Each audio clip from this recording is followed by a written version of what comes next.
ಗೆಳತಿಯು ಸೊಸೆ ಒಡತಿಯು ಸೊಸೆ ಮನೆಯ ಬೆಳಗುವ ದೀಪ ಹೊಸ ಚಿಗುರನು ಹಸಿರಾಗಿಸೋ ಸೊಸೆ ತಾಯ ಎರಡನೇ ರೂಪ ಸೇರನೊದ್ದು ಮನೆಯ ಸೇರುವ ಸೋರದಂತೆ ಸೂರು ಕಾಯುವ ಬಂಧಗಳಿಗೆ ಬಣ್ಣ ತೀಡುವ ಕನಸುಗಳಿಗೆ ಕಣ್ಣ ನೀಡುವ ಸೊಸೆ ಸೊಸೆ ಸೊಸೆ ಸೊಸೆ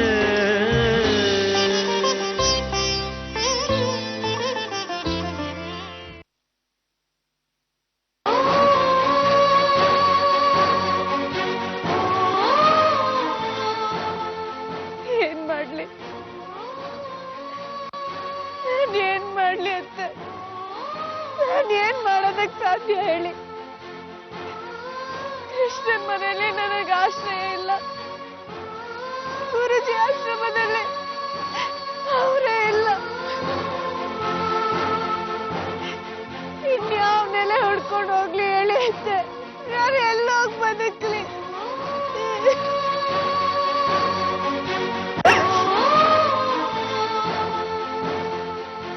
ನೀವೇನ್ ಹೇಳೋದಕ್ಕೆ ಸಾಧ್ಯ ಒಂದ್ ವೇಳೆ ನೀವಿದ್ದಿದ್ರೆ ನೀವೇ ಎಲ್ರಿಗೂ ಹೇಳ್ತಿದ್ರಿ ಅಲ್ವಾ ಅತ್ತೆ ನಾನೇನು ಅಂತ ಹೇಳ್ತಿದ್ರಿ ಅಲ್ವಾ ಅಲ್ಲ ಅತ್ತೆ ಹೋಗಿ ಹೋಗಿ ನಿಮ್ ಸಾವಿಗೆ ನಾನ್ ಕಾರಣ ಅಂತ ಹೇಳ್ತಿದಾರಲ್ಲ ಅತ್ತೆ ಇದಕ್ಕಿಂತ ದೊಡ್ಡ ಅಪವಾದ ಬೇಕಾ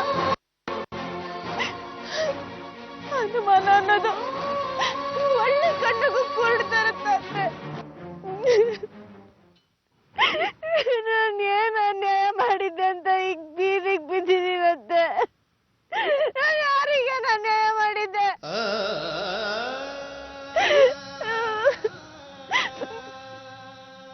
ನಾನು ಒಬ್ಳೆ ಆಗಿದ್ರೆ ಎಲ್ಲ ಹಾಳಾಗಿ ಹೋಗ್ತಿದ್ದೆ ಆದ್ರೆ ಈಗ ನನ್ನೊಳಗೆ ನಿಮ್ಮ ಮೊಮ್ಮಗು ಇದೆ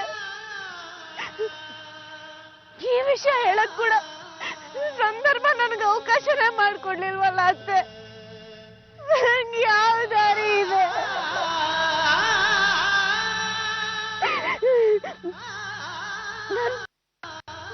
ನನ್ನ ಮನೆಯಿಂದ ಆಚೆ ತಳ್ಳಿದಾಯ್ತು ನನ್ ದ್ವೇಷಿ ನನ್ ಸೇಡ್ ತೀರಿಸ್ಕೊಂಡಿದ್ದಾಯ್ತು ಸೋತೆ ಅನ್ಕೊಂಡು ಎಲ್ಲಾದ್ರೂ ಹೋಗಿ ಸತ್ತೋಗೋಣ ಅಂದ್ರೆ ಅದು ಸಾಧ್ಯ ಇಲ್ಲ ನನ್ ಒಳಗಡೆ ಇರೋ ಮಗು ಬದುಕ್ಬೇಕು ಅದಕ್ಕೆ ನನ್ ಪ್ರೀತಿ ಸಿಗ್ಬೇಕು ಹೇಳಿ ಅತ್ತೆ ನಾನು ಯಾವ ನೆರಳನ್ನ ಹುಡ್ಕೊಂಡು ಹೋಗ್ಲಿ ಅತ್ತೆ ನನಗೆ ಯಾವ ನೆರಳಿದೆ ಅತ್ತೆ ನನಗೆ ಯಾವ ನೆರಳು ಇಲ್ಲ ನೆರಳು ಸಿಗದೆ ಇದ್ರೆ ನಮ್ ನೆರಳನ್ನ ನಾವೇ ಸೃಷ್ಟಿ ಮಾಡ್ಕೋಬೇಕು ಕೀರ್ತಮ್ಮ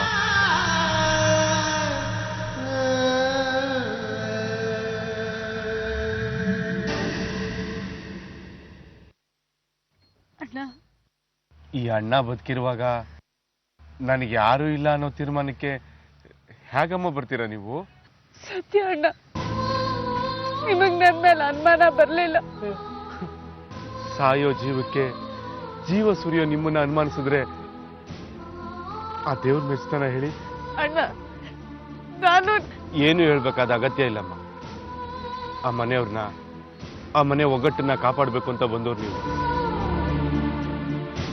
ಆ ಮನೆಯವ್ರನ್ನೆಲ್ಲ ನುಂಗಕ್ಕಲ್ಲ ಒಳ್ಳೇದನ್ ಗುಡ್ಸೋ ಆ ಮನೆ ಬುದ್ಧಿಗೆ ಆ ಅಂಜಲಿ ಮದ್ದಾಕಿದ್ದಾಳೆ ಕೀರ್ತಮ್ಮ ಅದಕ್ಕೆ ನಿಮ್ಗೆ ಈ ಶಿಕ್ಷೆ ಕೇವಲ ಒಳ್ಳೆಯವರಾಗಿದ್ರೆ ಸಾಲದು ಅಣ್ಣ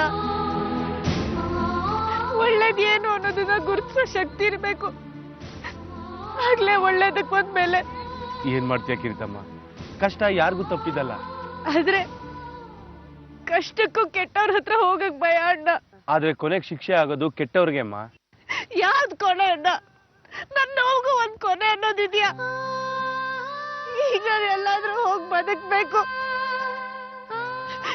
ಆದ್ರೆ ಜಾಗ ಎಲ್ಲಿದೆ ಅಣ್ಣ ನಾವ್ ಎಲ್ಲ ಹೋಗಿ ಬದುಕ್ಲಿ ಹಾಸ್ಟೆಲ್ ಅಲ್ಲಿ ಬದುಕ್ತೀರಮ್ಮ ಎಲ್ಲ ನಾನ್ ಮಾತಾಡಿದ್ದೀನಿ ಬನ್ನಿ ಹೋಗೋಣ ಅಣ್ಣ ಅಲ್ಲಿಗೆ ಹೋಗ್ಬೇಕು ಸೇರ್ಬೇಕು ಅಂದ್ರೆ ಅದಕ್ಕೂ ದುಡ್ಡು ಬೇಕಲ್ವಾ ಅಣ್ಣ ತಗೋಮ್ಮ, 4 ತಿಂಗಳು ನಿನ್ ಜೀವನ ನಡ್ಸಕ್ ಬೇಕಾಗಿರೋ ದುಡ್ಡು ಇಲ್ಲಿದೆ. ಅಣ್ಣ ಇದು ಕದ್ದಿದ್ದಲ್ಲಮ್ಮ, ಸಾಲ ಮಾಡು ತಂದಿಲ್ಲ. ಅಪ್ಪಾಜಿ ಮನೆಯಲ್ಲಿ ಕೆಲಸ ಮಾಡಿದ್ದಕ್ಕೆ ಅವ್ರು ನನಗೆ ಕೊಟ್ಟಿರೋ ಸಂಬಳ. ತಗೊಮ್ಮ, ಎಲ್ಲ ಕೂಡಿಟ್ಟಿದ್ದೆ, ನನಗೇನು ಖರ್ಚಿರ್ಲಿಲ್ವಲ್ಲ. ಆದ್ರೆ ಈ ದುಡ್ಡನ್ನ ಯಾವ್ದಾದ್ರೂ ಒಳ್ಳೇದಕ್ಕೆ ಉಪಯೋಗಿಸ್ಬೇಕು ಅಂತ ಆಸೆ ಇತ್ತು. ಆದ್ರೆ ಇವತ್ತು ನನ್ನ ತಂಗಿ ಜೀವನ ಕಟ್ಕೊಳ್ಳೋದಕ್ಕೆ ಉಪಯೋಗ ಆಗುತ್ತೆ ಅಂದ್ರೆ ಇದಕ್ಕಿಂತ ಬೇರೆ ಇನ್ನೇನಮ್ಮ ಬೇಕು? ಕಿರ್ತಮ್ಮ, ದುಡ್ಡು ಬ್ಯಾಂಕಲ್ಲಿ ಇದ್ರು ಪೇಪರು, ಪೆಟ್ಟಿಗೆಯಲ್ಲಿ ಇದ್ರು ಪೇಪರು. ಆದ್ರೆ ಅದನ್ನು ಉಪಯೋಗಿಸಿದಾಗ ಮಾತ್ರ ಅದಕ್ಕೊಂದು ಬೆಲೆ.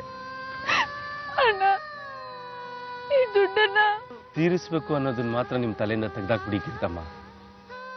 ಆದ್ರೆ ನಾನು ಕೇಳ್ಕೊಳ್ಳೋದು ಒಂದೇ, ಆ ಮನೆ ನಿಮಗ್ ಮಾಡಿರೋ ಅನ್ಯಾಯಕ್ಕೆ ದಯವಿಟ್ಟು ಆ ಮನೆಯವ್ರಿಗೆ ಶಾಪ ಹಾಕ್ಬೇಡಿ ಕಿರ್ತಮ್ಮ.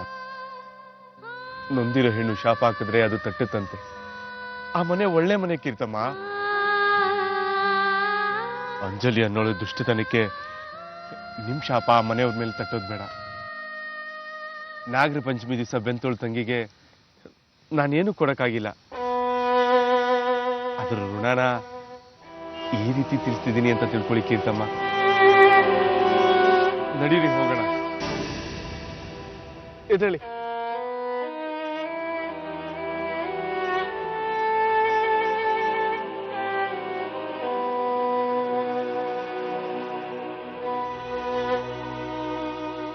ಶಾರದಕ್ಕ, ನಿಮ್ ಸೊಸೆ ಕಾಪಾಡೋ ಜವಾಬ್ದಾರಿ ನಂದು.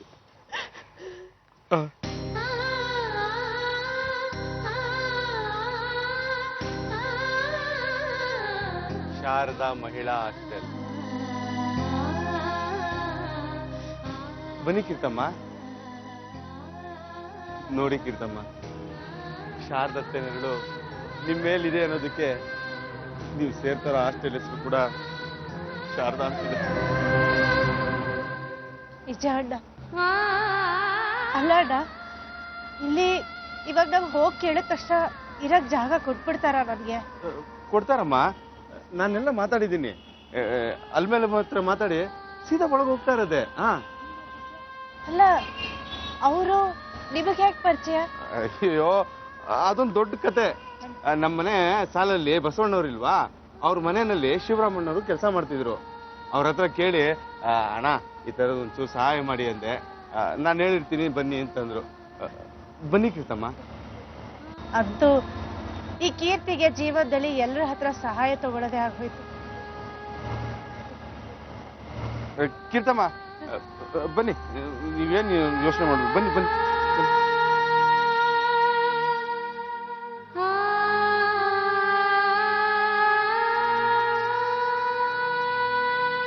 ಬನ್ನಿ ಕೀರ್ತಮ್ಮ. ಅಮ್ಮ, ಅಲ್ಮೇಲೂರು ಎಲ್ಲಿದ್ದಾರೆ? ಅಲ್ಮೇಲಮ್ಮರೇ, ನಾನು ಫೋನ್ ಮಾಡಿದ್ನಲ್ಲ ಮಾರುತಿ, ಡ್ರೈವರ್ ಬಸವಣ್ಣ ಅವ್ರು ಕಳ್ಸಿದ್ರು. ಕೀರ್ತಮ್ಮ ಈ ಅಮ್ಮನೇ ನಾ ಹೇಳಿದ್ದು. ನೀವು ನೋಡಮ್ಮ, ನಿನ್ ಕತೆನ ಎಲ್ಲ ಮಾರ್ತಿವ್ರು ನನ್ಗೆ ಹೇಳಿದ್ದಾರೆ. ನೋವು ಅನ್ನೋದು ಎಲ್ಲರ ಜೀವನದಲ್ಲಿ ಏನೋ ಒಂದು ರೂಪದಲ್ಲಿ ಬಂದೇ ಬರುತ್ತೆ. ಅದನ್ನೆಲ್ಲ ನಂತ್ಕೊಂಡು ಈ ಹಾಸ್ಟೆಲ್ನೇ ನಿನ್ ಮನೆ ಅನ್ಕೊಂಡು ನೀನ್ ಹೊಸ ಜೀವನನ ಇಲ್ಲಿ ಮುಗಿಸ್ಬೇಕು. ಮಾನ್ಸಿ, ನೋಡಮ್ಮ, ಇವ್ರನ್ನ ಕರ್ಕೊಂಡೋಗಿ ಫಾರ್ಮ್ ಫಿಲ್ ಮಾಡಿಸಿ ಇವ್ರಿಗೆ ರೂಮ್ ತೋರಿಸ್ಬೇಕು. ನೋಡಮ್ಮ, ಇದು ಜಾಗ ತುಂಬಾ ಇಕ್ಕಟ್ಟಿದೆ ಇಲ್ಲಿ. ನೀವು ಸ್ವಲ್ಪ ಅಡ್ಜಸ್ಟ್ ಮಾಡ್ಕೊಂಡು ಇಲ್ಲಿ ಹೋಗ್ಬೇಕು. ನೀವೇನು ಯೋಚನೆ ಮಾಡಬೇಡಿ. ನಮ್ ಕೀರ್ತಮ್ಮವರು ಕಷ್ಟ ಅನ್ನೋದನ್ನೇ ಅಡ್ಜಸ್ಟ್ ಮಾಡ್ಕೊಂಡು ಅನುಭವಿಸ್ತಾ ಇದ್ದಾರೆ. ಇನ್ ಸಣ್ಣ ರೂಮ್ ಅಡ್ಜಸ್ಟ್ ಮಾಡ್ಕೊಳಲ್ವಾ? ಸರಿ.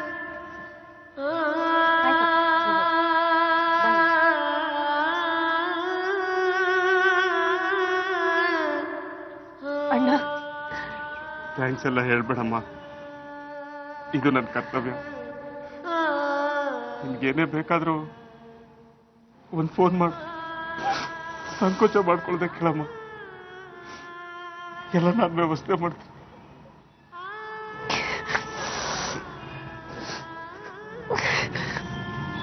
ಬರ್ತೀನಿ ಕೀರ್ತಮ್ಮ. ರಾಘಣ್ಣ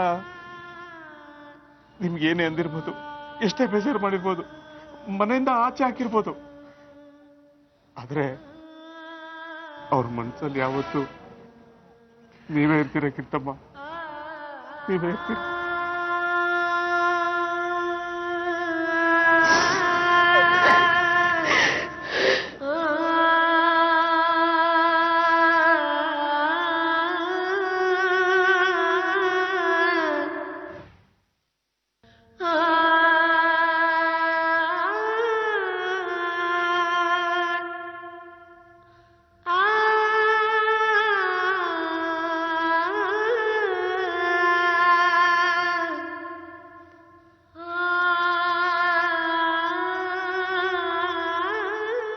ರಾಘವ,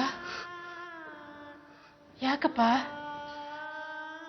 ಯಾಕೆ ಕತ್ಲಲ್ಲಿ ಒಂಟಿಯಾಗಿ ಕೂತಿದ್ಯಾ? ಇನ್ನೇನ್ ಮಾಡ್ಲಿ ದೊಡ್ಡಮ್ಮ, ಬೆಳಕನ್ ಕೊಟ್ಟ ಅಮ್ಮನೆ ಕತ್ಲೆ ನೋಡ್ಕೊಂಡು ಹೊರಟು ಹೋದ್ಲು. ಜೀವನ ಬೆಳಗ್ಬೇಕಾಗಿದ್ದ ಹೆಂಡ್ತಿನ ನಾನೇ ಕತ್ತಿಡ್ದು ಆಚೆ ತಳ್ದೆ. ನಿಮ್ಮಲ್ಲಿ ಒಂಟಿನೇಲ್ವ ದೊಡ್ಡಮ್ಮ?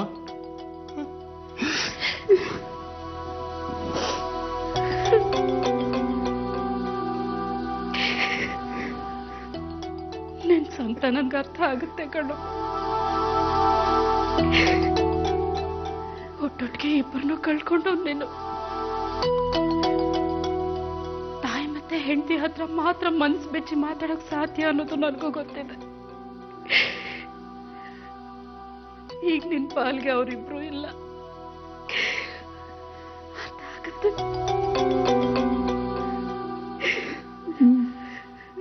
ಅದಕ್ಕೆ ನಾನಿದ್ರೂ ಇಲ್ಲ. ಬಿಡ್ತೋನು ನಿನ್ನ ಬಾಯಿಂದ ಇಂಥ ಮಾತು ಬರಬಾರ್ದು. ಒಬ್ಬ ಮನುಷ್ಯ ಈ ಭೂಮಿ ಮೇಲೆ ಜೀವಂತವಾಗಿದ್ದಾನೆ ಅಂದ್ರೆ ಅವನು ಬದುಕಿರೋದಕ್ಕೆ ಒಂದು ಕಾರಣ ಇರುತ್ತೆ, ಮಾಡೋಕೆ ಒಂದು ಕೆಲಸ ಇರುತ್ತೆ, ಅವನಿಂದ ಇನ್ನೊಬ್ಬರಿಗೆ ಉಪಕಾರ ಆಗೋದಿರುತ್ತೆ. ಹಾಗಾದ್ರೆ ನಮ್ಮನಿಗೆ ಬದುಕೋ ಕಾರಣಗಳೇ ಇರ್ಲಿಲ್ವ ದೊಡ್ಡಮ್ಮ? ಅವಳಿಂದ ಜೀವನ ನೋಡ್ಬೇಕಾಗಿತ್ತು ತಾನೆ. ಬೇಗ ಯಾಕೆ ಅವಳ ಆಯಸ್ಸನ್ನ ಕಿತ್ಕೊಳ್ಳೋ ಆಸೆ ದೇವ್ರಿಗೆ ಬಂತು? ನಾವು ನಮ್ಮ ಲೆಕ್ಕಾಚಾರದ ಪ್ರಕಾರ ಮಾತಾಡ್ತೀವಿ ಕಣ, ಆದ್ರೆ ಆ ದೇವ್ರ ಲೆಕ್ಕಾಚಾರ ಏನಿರುತ್ತೋ ಮುಂದೆ ಅದು ಲೆಕ್ಕಾಚಾರ ನಡೆಯುತ್ತೆ ಅನ್ನೋದಾದ್ರೆ ಅವ್ ನಮ್ಗೆ ಲೆಕ್ಕಾಚಾರನೇ ಕಲಿಸ್ಬಾರ್ದು ದೊಡ್ಡಮ್ಮ, ಲೆಕ್ಕಾಚಾರನೇ ಕಲಿಸ್ಬಾರ್ದು. ಅಳ್ಬೇಡ ಕಂದ, ಅಳ್ಬೇಡ್ವೋ. ನಿನ್ಗೀಗ ನಿನ್ ಪಾಲಿಗೆ ನಿಮ್ಮಮ್ಮ ಇಲ್ದೇ ಇರ್ಬೋದು, ಆದ್ರೆ ಈ ದೊಡ್ಡಮ್ಮ ಇನ್ನು ಜೀವಂತವಾಗಿದ್ದೀನಿ ಕಣೋ. ನೀನ್ ಹೀಗೆ ಊಟ ತಿಂಡಿ ಮಾಡದೆ ಮುನ್ಸ್ಕೊಂಡು ಕೂತ್ರೆ ನನಗೂ ಬದುಕೋ ಆಸೆನೆ ಹೊರಟೋಗುತ್ತೆ. ದಯವಿಟ್ಟು ಆ ರೀತಿ ಮಾತಾಡ್ಬೇಡಿ. ಸಾವು ಕೊಡೋ ನೋವು ಏನು ಅಂತ ನನಗೆ ಗೊತ್ತು. ಯಾವ ರೀತಿಯೂ ಈ ಕುಟುಂಬಕ್ಕೆ ಸಾವನ್ನು ತಟ್ಟಬಾರದು. ಹಾಗಾದ್ರೆ ಅದು ಊಟ ಮಾಡ. ಕೋಪನ್ ಯಾಕೋ ಅನ್ನದ ಮೇಲೆ ತೀರ್ಸ್ಕೋತೀಯ? ಸೇರ್ತಿಲ್ಲ ದೊಡ್ಡಮ್ಮ. ಸೇರ್ಸ್ಕೋಬೇಕು, ಕಷ್ಟನ ಸಹಿಸ್ಕೋಬೇಕು ಕಣೋ, ಸಹಿಸ್ಕೋಬೇಕು. ಇನ್ನೊಬ್ರ ಮನ್ಸಿಗೆ ನೋವು ಮಾಡೋಂಥದ್ದಲ್ಲ ನಿನ್ ಮನ್ಸು. ದಯವಿಟ್ಟು ನಿನ್ ಮನ್ಸಿಗೆ ನೀನೇ ನೋವು ಮಾಡ್ಕೋಬೇಡ. ಎಲ್ಲಿ ನಾನೇ ತಿನ್ನಿಸ್ತೀನಿ.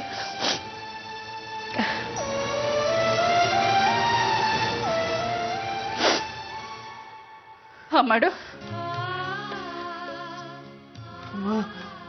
ಮಾಡು ಮಗನೆ, ಮಾಡು.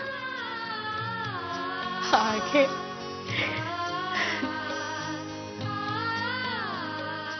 ದೊಡ್ಡಮ್ಮ, ನಿಮ್ದು ಊಟ ಆಯ್ತಾ? ಮಗ ಊಟ ಮಾಡ್ದೆ ಅಮ್ಮನ ಗಂಟ್ಲಲ್ಲಿ ತುತ್ತು ತಿಳಿಯುತ್ತೇನೋ. ಬೈತಿಗೆ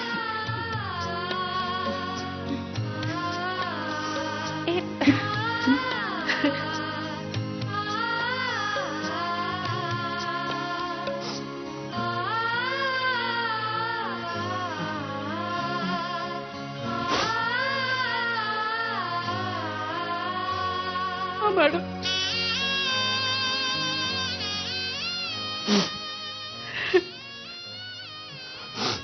ನಂದೊಂದೇ ಒಂದು ಮಾತನಾಡಿಸ್ಕೊಡ್ತೀಯ? ಹೇಳಿ ದೊಡ್ಡಮ್ಮ. ಇನ್ಮೇಲೆ ನೀನು ನನ್ನ ದೊಡ್ಡಮ್ಮ ಅಂತ ಕರಿಬೇಡ.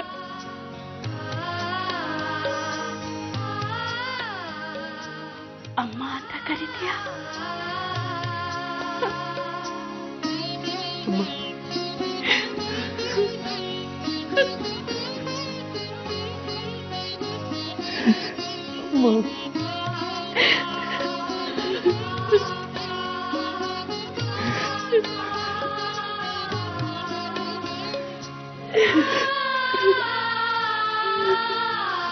ಸಾಹೇಬ್ರು ಸೀರಿಯಸ್ ಆಗಿ ಏನೋ ಕೆಲಸ ಮಾಡ್ತಿರೋ ಹಾಗಿದೆ.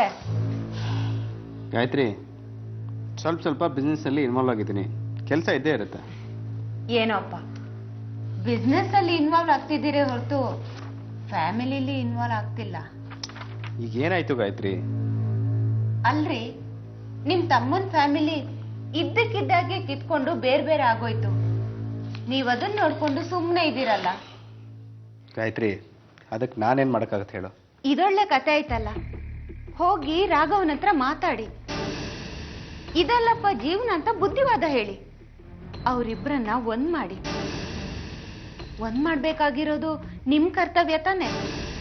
ಗಾಯತ್ರಿ, ಅವನು ಜೀವನದಲ್ಲಿ ಒಂದು ಒಳ್ಳೆ ನಿರ್ಧಾರ ತಗೊಂಡಿದ್ದಾನೆ.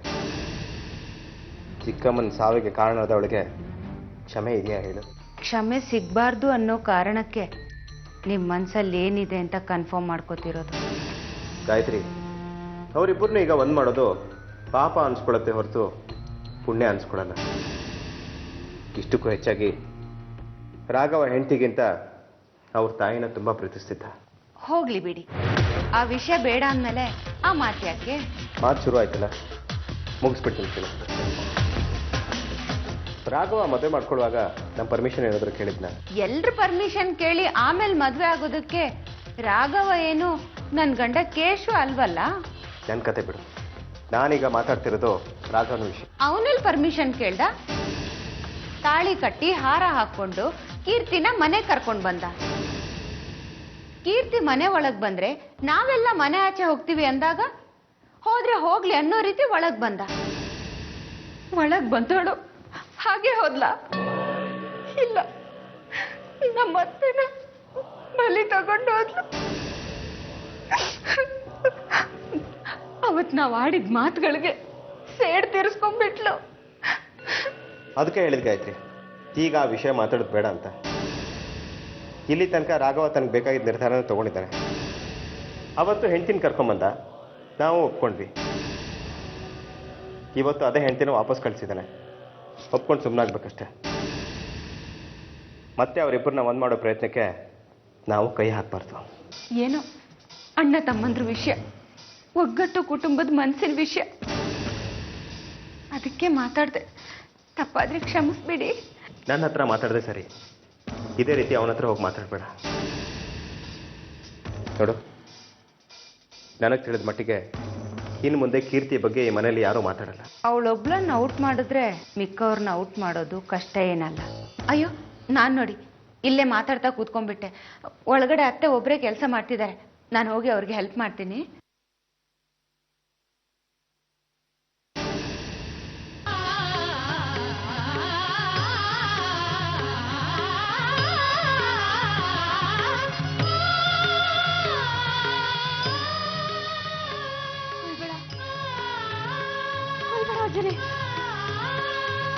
ನಿನಗೆ ಏನ್ ಬೇಕು? ನಿನಗೆ ಆಸ್ತಿ ತಗೋಬೇಕು, ಆಸ್ತಿ ತಗೋಬಿಡು, ತಗೋಬಿಡು. ಅದೇ ಅದೇ ಮನೆಯವ್ರು ಯಾರಿಗೂ ಏನು ಮಾಡ್ಬೇಡ. ಬೇಡ ಅಜ್ಜನಿ, ಕೊಲ್ಬೇಡ, ಕೊಲ್ಬೇಡ.